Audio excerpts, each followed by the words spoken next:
श्री स्वामी समर्थ. पूजेसाठी वापरल्या जाणाऱ्या विड्याच्या पानाचे म्हणजेच खाऊचं पान म्हणजे नागवेलीचं पान देखील आपण कशाला वापर करतो ते थोडक्यात माहिती आज आपण जाणून घेणार आहोत.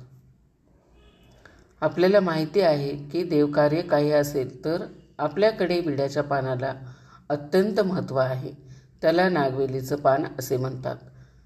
आता याची उत्पत्ती कशी झाली याबद्दल एक छोटीशी कथा आहे की ज्या वेळेला समुद्रमंथन झालं त्यावेळेला त्या अमृताची काही थेंब जमिनीवर पडली आणि त्याच्यातून जी वेल उगवली गेली किंवा जी उत्पत्ती झाली ती म्हणजे नागवेल. विड्याच्या पानाचं म्हटलं तर खूप महत्त्व आहे. आयुर्वेदात खूप महत्त्व आहे. आपल्या देवकार्यामध्ये सुद्धा खूप महत्त्व आहे. आता देवकार्यामध्ये काय काय महत्त्व आहे ते आपण बघूया. ज्या वेळेला देवकार्यामध्ये आपण विड्याच्या पानाचा उपयोग करतो त्यावेळेला त्याचं देठ आणि टोक हे तोडायचं नसतं. म्हणजे अखंड आपण विड्याच्या पानाचा वापर करायचा असतो. देवापुढे ज्या वेळेला आपण विड्याची पानं ठेवतो त्यावेळेला नेहमी 2 अशी ठेवावी.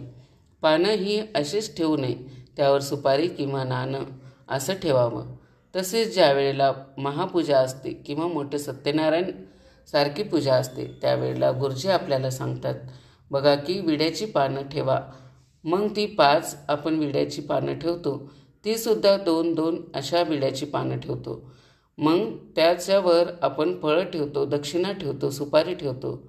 अशा काही ज्या गुरुजी सांगतील त्या गोष्टी आपण ठेवतो.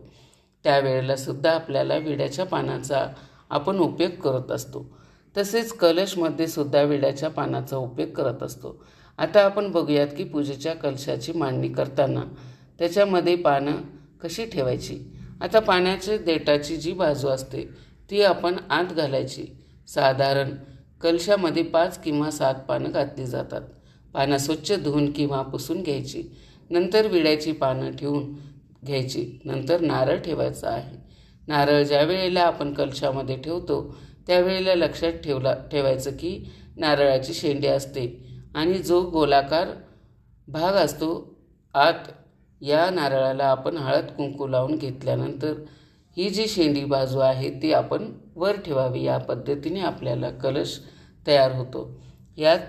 त्याचप्रमाणे जेव्हा देवापुढे आपण विड्याची पानं ठेवतो त्यावेळेला जी देठाची बाजू असते ती नेहमी देवाकडे असावी. तसेच नेहमी लक्षात ठेवावं पत्री वाहताना किंवा फूल वाहताना किंवा विड्याचं पान ठेवताना नारळाची शेंडी या सगळ्या गोष्टी देवाकडे असल्या पाहिजे. आणखीन आपल्याला विड्याचं पानाचं महत्त्व काय आहे तर तांबूल.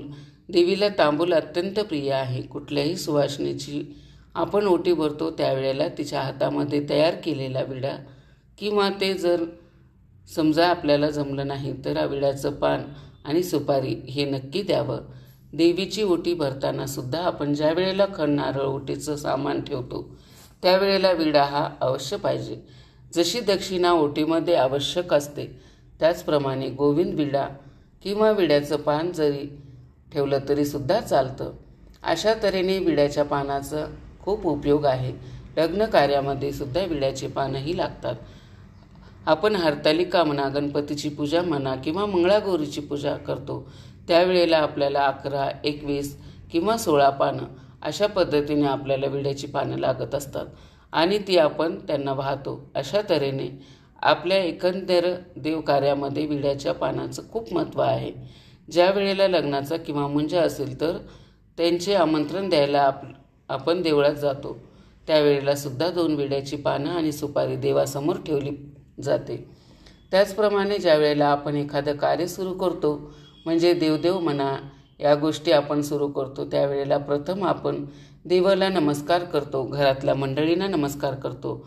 त्यावेळेला विड्याची 2 पानं आणि सुपारी ही देवापुढे ठेवली जाते आणि देवाला नमस्कार करून आमच्या कार्याला आपण अवश्य यावं आणि आम्हाला आशीर्वाद द्यावा अशी विनंती आपण करतो.